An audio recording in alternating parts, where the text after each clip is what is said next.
कार्यक्रम के प्रायोजक हैं श्री मदन भाई रेखाबेन हुमड़, रूपेन प्राची हुमड़, अनगवीर आर्शवीर हुमड़, रिक्ता विशाल सेठी, आरिका अर्जुन सेठी। महाराज पुहपाल अपनी बेटी के भाग्य की परीक्षा के लिए तत्पर और तैयार है। उन्होंने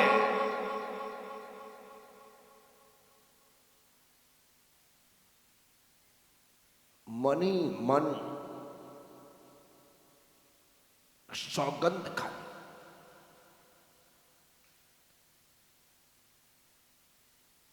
कि यदि भाग्य ही प्रबल है और मेरी बेटी अपने भाग्य का ही खाती है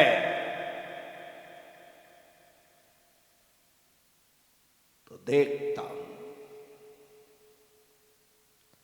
इसका भाग्य क्या गुल खिलाता है।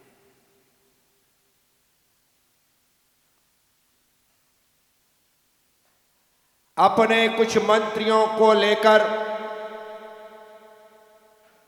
अपने कुछ सलाहकारों को लेकर महाराज पुहपाल अपनी बेटी के लिए किसी भाग्यहीन वर की तलाश में निकले।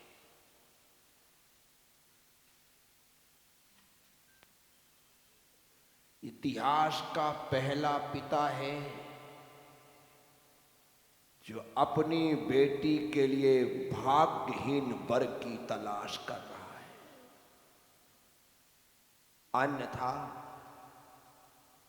भाग्यहीन बेटी के लिए भी भाग्यहीन बाप सौभाग्यशाली वर की तलाश करता है।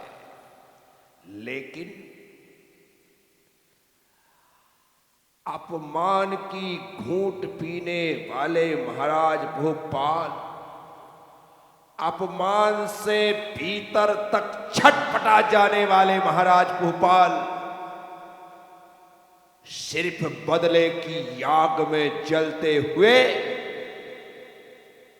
अपने बेटी को दलदल में पटकने को तैयार है।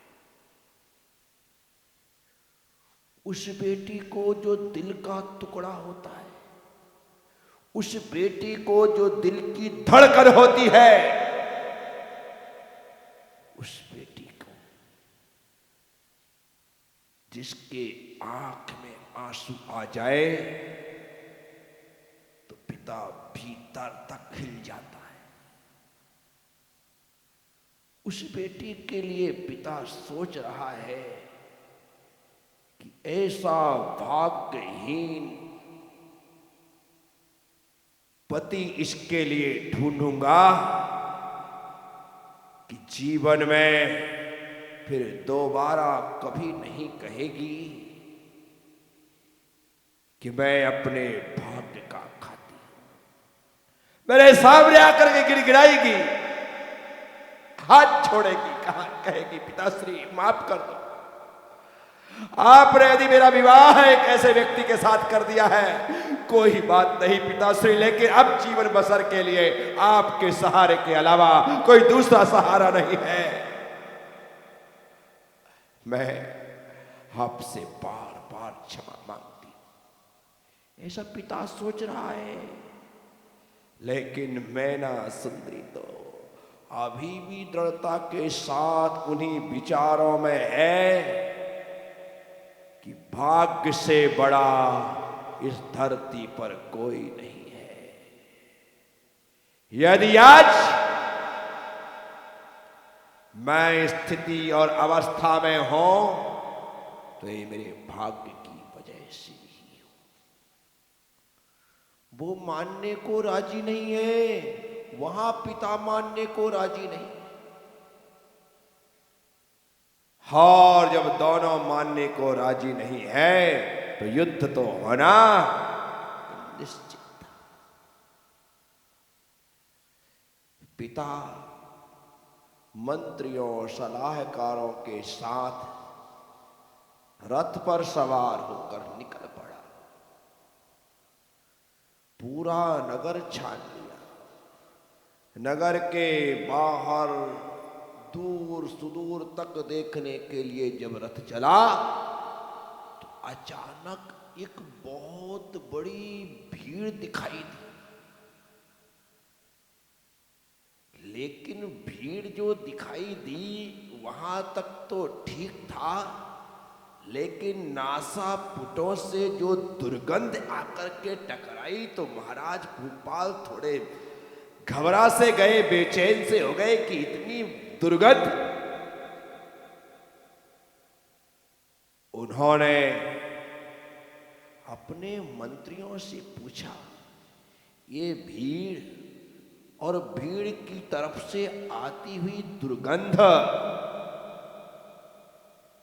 मैं कारण जानना चाहता हूं। मंत्रियों ने हाथ जोड़ करके कहा, महाराज वे अजनबी लगते हैं, अन्य नगरों से आए हुए मुसाफिर लगते हैं। आप यहीं ठहरे, हम ज्ञात करके आते। महाराज भोपाल ने कहा, ठीक है जाओ। वहां जाकर के मंत्री कुछ पूछते, लेकिन उनके पास वहां पर खड़े होने की भी हिम्मत नहीं थी, क्योंकि सभी कुष्ठ रोगी थे, गलित और दुर्गंधित कुष्ठ से युक्त थे। उनके पास तक जाना बहुत कठिन था। कुष्ठ रोगी है ऐसा जानकर बिना पूछे वापस लौट आए। महाराज को प्रणाम किया, कहो कौन है ये और यहां पर किस मकसद से इनका आना हुआ है। महाराज कौन है ये तो बता सकते हैं, लेकिन इनका मकसद क्या है ये हम नहीं बता सकते। क्यों? महाराज कुष्ठ रोगी है, गलित कुष्ठ है, दुर्गंधित कुष्ठ है। हमारी हिम्मत नहीं हुई कि हम उनके पास तक पहुंचते और उनसे चर्चा वार्ता करते।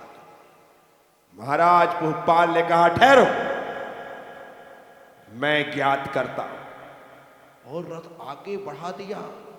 महाराज मत जाइए, तुम सब यहीं ठहरो। पर महाराज आगे बढ़े और मंत्री ठहर जाए, ऐसा होता है क्या? फिर तो कैसी भी स्थिति हो, कैसी भी विकट परिस्थिति हो, कितना भी दुर्गंधित क्षेत्र हो, मंत्री साथ नहीं छोड़ सकते। मंत्री ने कहा, नहीं महाराज, हम आपको अकेले नहीं जाने देंगे। नहीं महाराज, हम आपके बिना यहां नहीं ठहरेंगे, हम भी साथ चलेंगे। तो चलो। और साथ उस भीड़ के निकट पहुंचे। देखा कि जितने लोग हैं सभी कुष्ठ रोग से ग्रसित हैं। उनके बीच एक राजकुमार सा दिखने वाला कुमार दिखा।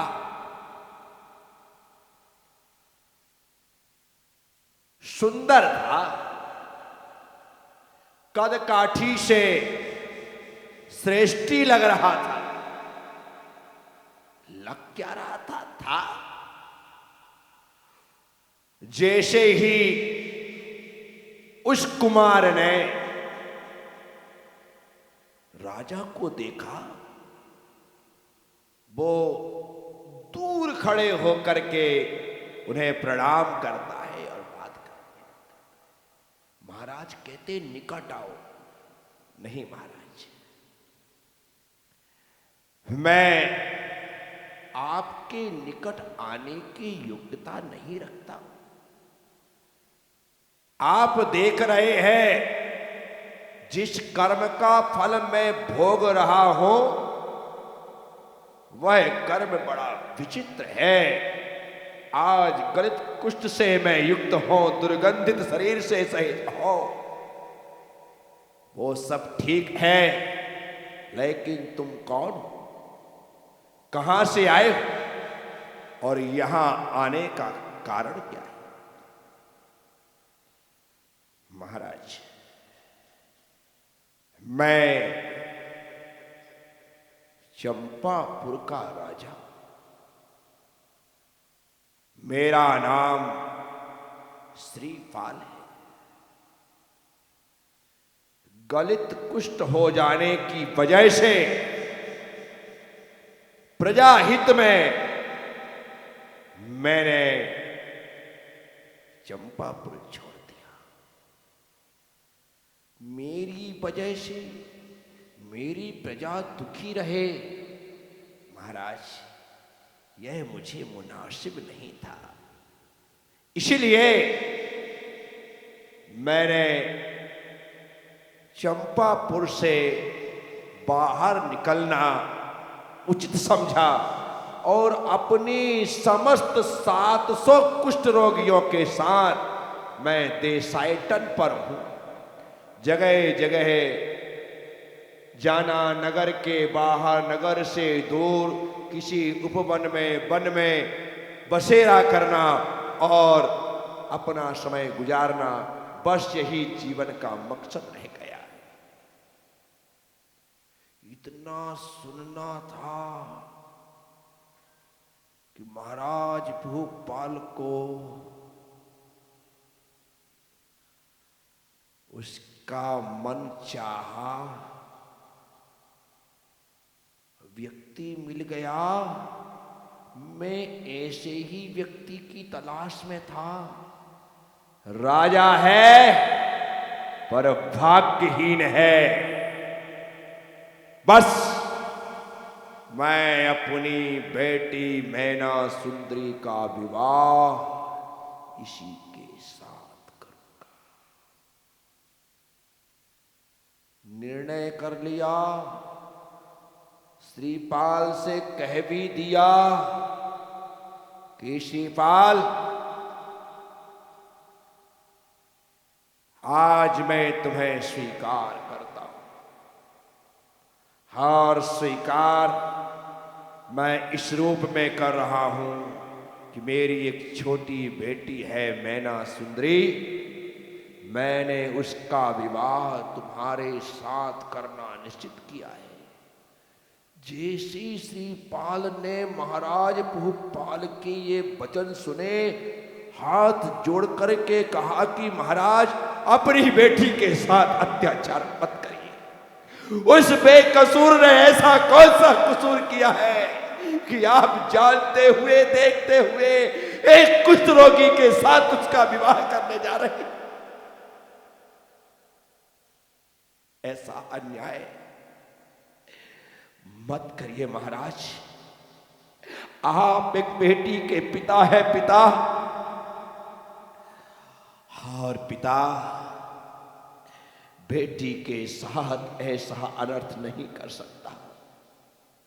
और आप ऐसा कर रहे हैं तो मुझे तो आपका उसका पिता होने पर भी संदेह होता है। इतनी कटु बात श्रीपाल ने कह दी, लेकिन महाराज भूपाल ने कहा, तुम कुछ भी कहो, एक राजा का निर्णय है और राजा ने निर्णय कर लिया है, वो मैना सुंदरी का विवाह तुम्हारे साथ करेगा। महाराज, वही तो मैं कह रहा हूं कि राजा का निर्णय है, पिता का निर्णय नहीं है। मैं आपसे बार बार निवेदन करता हूं, राजा बनकर के नहीं, पिता बनकर के निर्णय करिए और अपने बेटी के भविष्य को अंधकार में मत करिए। लेकिन राजहट के सामने किसकी चलती है? किसी की नहीं। श्रीपाल, आज से तुम हमारे अतिथि हुए, आज से तुम हमारे मेहमान हुए, आज से तुम हमारे दामाद हुए। हमने तुम्हें स्वीकार कर लिया। श्रीपाल किम कर्तव्य विमूढ़ है। उनकी सेवा के लिए सैनिक लगा दिए गए, पहरेदार लगा दिए गए, चौकीदार लगा दिए गए, सेवक लगा दिए गए, सेविकाएं लगा दी गई, सबको लगा दिया। करो सेवा इनकी। शानदार आलीशान रहने के लिए महल दे दिया गया। दामाद है, ये सब कुछ कर, लेकिन अभी भी श्रीपाल को ये रिश्ता स्वीकार नहीं। वो नहीं चाहता है कि मेरी वजह से एक फूल सी सुकुमारी लड़की, स्त्री, कन्या मेरे साथ कष्ट को भोगने के लिए मजबूर हो। मंत्रियों ने मना किया, महाराज क्या कर रहे हैं आप? मैं जो कर रहा हूं बिल्कुल सही कर रहा हूं। मेरे बीच में बोलने की किसी ने गुस्ताखी की तो मैं उसे उसके पद से च्युत कर दूंगा। सभी मंत्रियों ने हाथ जोड़े, गर्दन झुका दी। क्या कर सकते? जब महाराज के मन में दुष्टता ने प्रवेश कर लिया हो,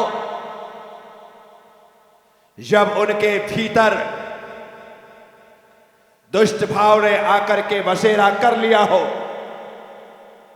तो फिर किसी की समझा इस काम नहीं आती है।